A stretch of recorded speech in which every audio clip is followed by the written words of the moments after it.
Здравейте, приятели, аз съм Христо Ченов, радвам се, че отново сме заедно. Както виждате, аз се намирам на морето в един прекрасен, хубав следобед летен. Като цяло аз съм много ангажиран и много рядко си позволявам да почивам, но това е един от малкото случаи, които го правя и наистина осъзнавам колко ползотворно, защото наистина природата и морето могат да действат толкова отморяващо за вас, за вашето тяло, за вашето съзнание, да погледнете себе си малко отстрани, да си пренаредите главата, идеите и най-малкото да поотпочинете, защото по съвсем различен начин мащаба виждате, на самото море, в сравнение с града, с ежедневните дребни неща, които са забързани. Тук, като попадете в такава среда, може тялото ви неминуемо ще усети по друг начин и ще се пренастрои, което ще бъде много ползотворно за вас. Но също така, друго нещо, което може да бъде ползотворно, това е спортният начин на живота и тренировките. И точно за това реших да кажа няколко думи на тая тема и мисля, че ще бъде полза за редица от вас, тия, които са особено малко по-скоро в спорта, но и за тези, които са и по-напред. Един от проблемите, които виждам е, че хората, когато тренират, гледат да не се претоварват в тренировките си. Имат един вид страх от умората и да не се претоварят, нещо да не им се случи. Естествено, това до някъде е оправдано, но наистина в един период, когато е по-дългосрочно, не може да правите един и същ тип натоварване. Не говоря за разнообразието на упражнения, програми и така нататък, но като стрес и натоварване и да очаквате това да ви води към по-добри резултати. Тялото се адаптира към този стрес. Това е един от основните механизми, с които работи спорта, всъщност да доставя стрес, към който вие да се адаптирате и да се подобрявате.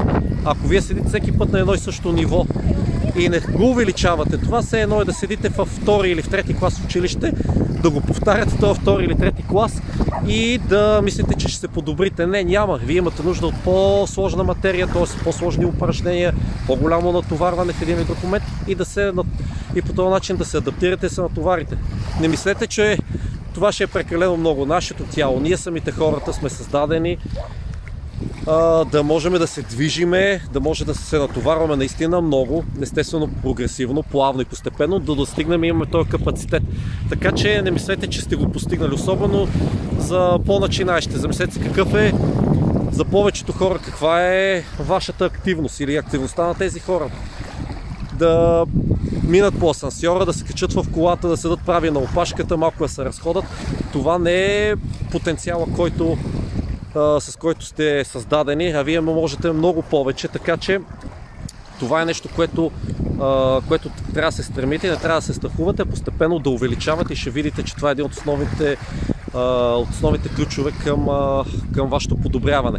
Още нещо, което бих искал да кажа е за самото ниво на стрес. Имайте предвид, че напротив, особено за спортистите, когато тялото се натовари, т.е. дигнете кривата на натоварване, колкото е по-голяма, тялото реагира в последствието, когато става свръхвъзстановяване с пад надолу и момента на почивка, на релаксация е много по-голям. Т.е. това ще го забележите, колкото е по-силна тренировката, толкова естествено, без да влизате в много тежки състояния, но за които не сте подготвени, но когато е по-голяма тренировката, след това вие ще може да възстановите много по-добре, много по-дълбоко. Тоест, спортистите, знаете, те могат да се натоварят и след това лягат и заспиват и почиват много по-дълбоко. Докато при повечето хора, които нямат ниво на стрес, физически стрес имам предвид, какво се случва? Те по цял ден са в седнало положение, не са се натоварвали, тяхното ниво на натоварване нито е горе, прекалено, за да предизвика до високо ниво на възстановяване, то е мъждика.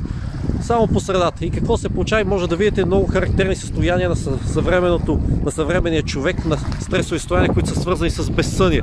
Много хора не могат да заспят, трябва да вземат успокоителни, алкохол или така нататък, не могат да почиват, имат лек сън, докато всеки, който е спортист и има с такъв режим на сън, знаете, че заспиват бързо, спят дълбоко и стават когато им трябва. Така че дори това ще позволи на вашата възможност, на нервната ви система да се отпуска много по-добре, да се възстановява. Така че това е още един начин да лекувате стреса и да се възстановявате по-добре, освен естествено и да си давате и такива моменти на почивка. Същото нещо, което сега ми идва на ум е Естественият прилив на позитивни хормони, които се случват по време на тренировка, ендорфини, които се отделят, които тялото се адаптира към тях и наистина изпитва нужда да ги получава, и те са много ползотворни изобщо за цялата ни обмяна на веществата, докато не спортуваме. Ние се опитваме по един или друг начин да си ги набавяме по изкуствен начин. А какво е това? Дали да преяждате, дали да си добавяте сладкиши, алкохол, дали да се седат непрекъснато, примерно в социалните мрежи, които дават едно такова привидно усещане на задоволство, дали да използвате всякакви други лекарствени средства, допълнителни опияти и така нататък, което естествено в по-дългосрочен план има много деструктивно действие. Така че спорта, освен това, има и точно тая функция, когато си ги набавяте тези неща по естествен за природата начин, е много по-добре, освен допълнителните ползи, които се случват по време на спорта. Така че това е нещо, което иска да ви кажа, да се замислите, че трябва извода е не да седите на едно и също място, когато сте почнали да тренирате. Това е чудесно, че сте го направили. Вие ще имате тая полза, но го използвайте много по-ползотворно, като увеличавате тренировките и натоварването.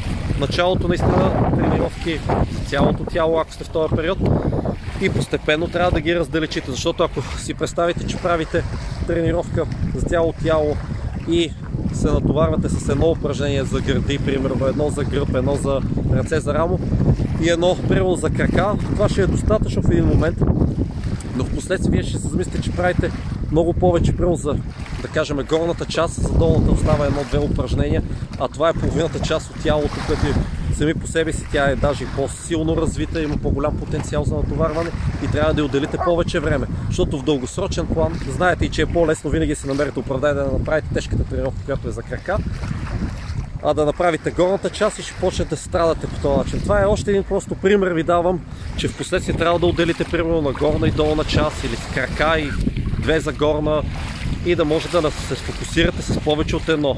3, 4, 5 упражнения, защото краката имат различни зони. Бедра, предна част, задна, пръстци, седалище, вътрешна, външна част. Така че много зони си, така че това е още един аспект. Това беше, което исках да споделя. Извода е, че хубаво е, че сте почнали да тренирате. Ако не сте, започнете го. Другото нещо е, че неминуемо трябва да се стремите да подобрявате вашите постижения и натоварване в тренировките, да имате търпение. Нещата не стават бързо, но стават със сигурност. И другото нещо е наистина ето това, когато можете, наистина да има и много хубави други неща, когато човек е на почивка, но една хубава разходка на плажа, след обеда, сутрин рано или когато и да е било в планината, е наистина нещо, което без да предполагате дори, може да ви даде много голям плюс. Надявам се да съм ви бил от полза, смятам да скача още някакво друго видео в скоро време. Ако е така, знаете, харесайте видеото, споделете го, това ще бъде от полза за мен и за канала, така че съм ви благодарен. Аз ви желая успех, до скоро, дръжте се!